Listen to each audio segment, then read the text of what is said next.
So, I'm on the TED stage because apparently I'm successful. I'm lucky. I get to help organizations connect better in the workplace to drive innovation and growth, and I get to tell stories for a living. But there's one story I've never shared until now. Think about all of your connections for a minute.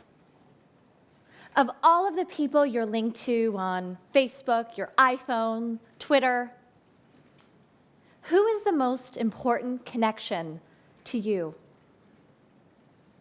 Your mentor, your partner, colleagues? What do you do if you can't make a connection to the most important person to you? I didn't know what to do. Even with all my tools and frameworks, I was lost. Because the most important connection to me was also the toughest.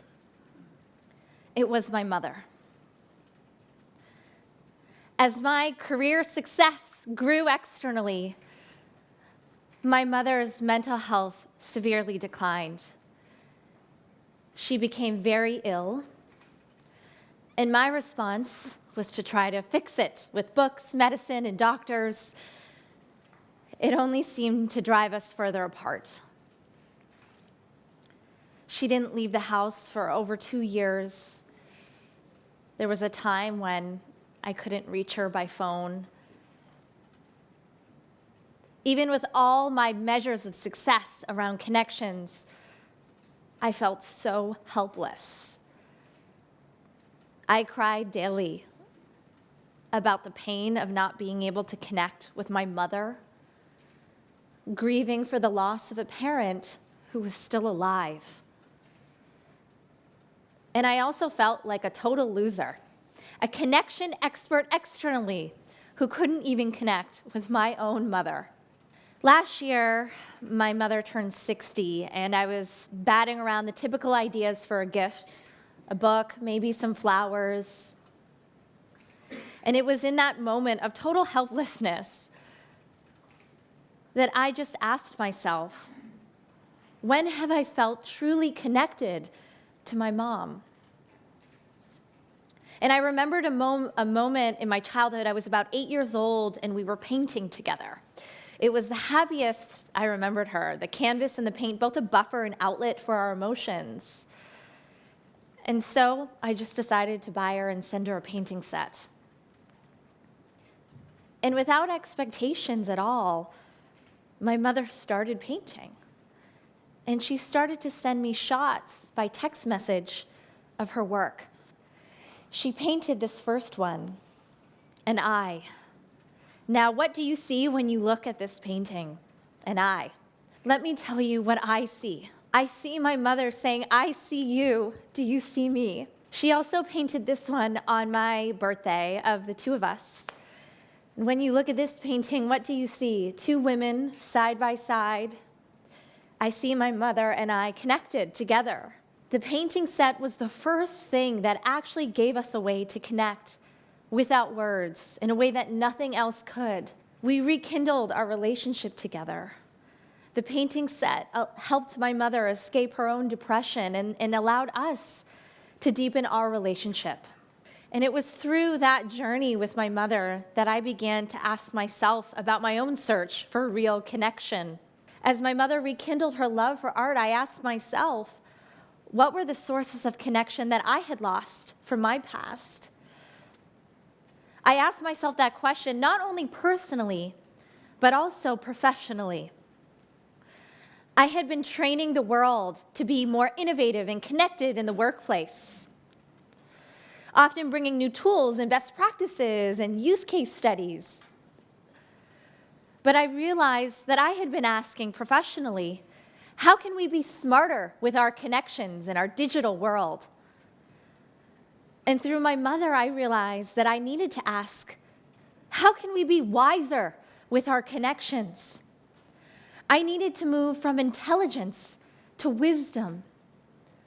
Because without wisdom, intelligence isn't enough. I needed to connect past my own fears, but in my professional life, I asked myself, how could I unlock the wisdom of others? In our working world today, we have a massive disease of disconnection in the workplace today, an inhibition of often our most creative selves. We follow the same routines, the cubicle chairs, the daily coffee run, the weekly lunch interaction. And so in that journey, I began to ask myself first, how could I spark wiser connections, not only personally, but professionally? And I had to ask myself first, what were the sources of connection that I had lost from my past? Who here has heard of Bhangra? Raise your hand if you've heard of Bhangra. Let's hear some Bhangra music for a second. Who here has danced Bhangra? Raise your hand if you've danced Bhangra. You might remember this. Show us a little bit if you do. It's a traditional Indian dance, heavy on rhythm and energy, as you can hear it. The drum beat gets me every time. I started doing Bhangra, Indian Bhangra, when I was a child. My mother used to take me to Indian movies as a kid. We grew up in Pittsburgh, Pennsylvania. And I used to love just the energy and rhythm of what Bhangra really created. And it was when I was reminded of that journey around loving Bhangra that I remembered this moment. 150 people clapped and whistled, whooped and hollered, clearly pleased with the dance performance. 7-year-old me was the happiest I'd ever been. I had just performed Indian Bhangra at my local school with my first grade classmates. I remember it like yesterday. I had gotten the VHS tapes and rewinded and practiced the dance day in, day out. Then I taught my first grade classmates how to do the dance. And I remembered in that moment, from the rehearsal to the final event, it was my first real experience of connection with wisdom. I think about that moment a lot because it allowed me to be curious in new ways about my culture and history, courageous to take risks, and also to engage my community. I asked myself, where did I come from? And ultimately, where was I going? And I unlocked a powerful source of energy within myself. So fast forward 25 years later, as I began actually to rekindle my love for Bhangra, I went back to dance class and performed it at family weddings. I really began to think about the professional world that I had been living in and the work that I had done around connection. And that's when I discovered the solution that made me better think, act, and work with not only smarter connections, but wiser connections. I thought about how Bhangra could help us better connect and innovate at work. So during my executive sessions and workplace meetings, I started asking my clients to dance with me on stage. The equalizing nature of the movement completely engaged audiences. Silent contributors began to engage in rooms where they never spoke. It dissolved the traditional hierarchies and silos, the power structures, the loyalty structures in the workplace. And it was just about getting up, whether it was the partner or the intern, it was about getting up and putting it all out there. We often talk about the metaphor of dance in the workplace, citing the discipline of dance as a strategic process or a ritual form of connection. We've heard about the salsa, the step-by-step routine, helping people move in order, or the tango, the total absorption of the dancers in the dance.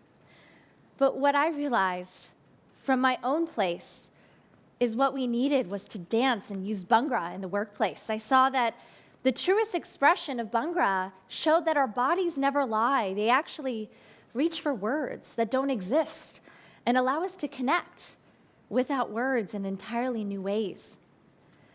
And I also realized that for me, it was about Bhangra dance, but for those in the room, it was about any type of connection that they had. It could be walking meetings during the day, or taking your team to an improv or cooking class, or hosting a new ideation competition or a hackathon to crowdsource ideas from those unexpected or unlikely sources around you.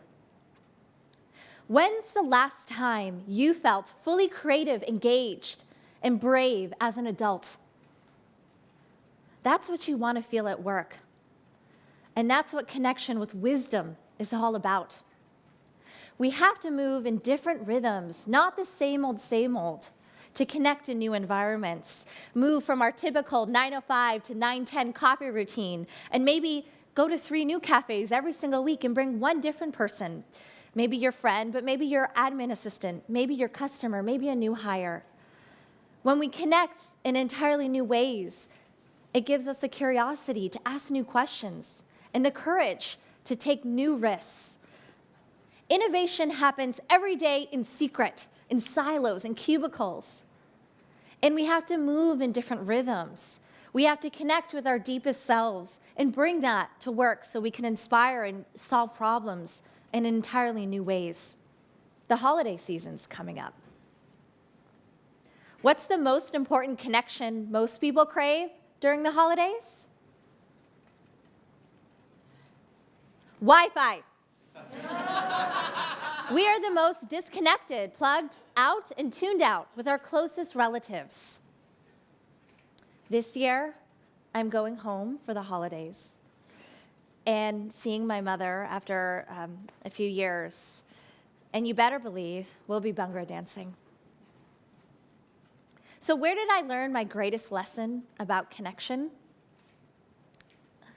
Not from my books or my research or years of experience, but from my mother. And what does this have to do with the world of business and work in our lives? Well, connection today is often used to describe large quantity of networks and interactions, but that's just a high level and superficial.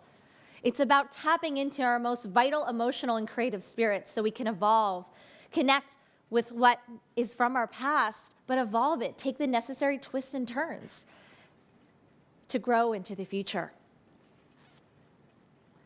As I learned and experienced my own story of connection, the deepest lesson that I learned is that our greatest sources of connection are where we least expect it, from tapping the wisdom of those unlikely sources of knowledge that are next to us, nearby, or even far away that we can connect to today. How could we leave this room feeling a bit more connected in a new, fun way? I could tell you how, or I could show you. So please join me in standing up right now with your arms up in the air. Let's get some music. We'll play the music. So hands up, and we're gonna go with our shoulders down like this. Let's get the music loud. 1,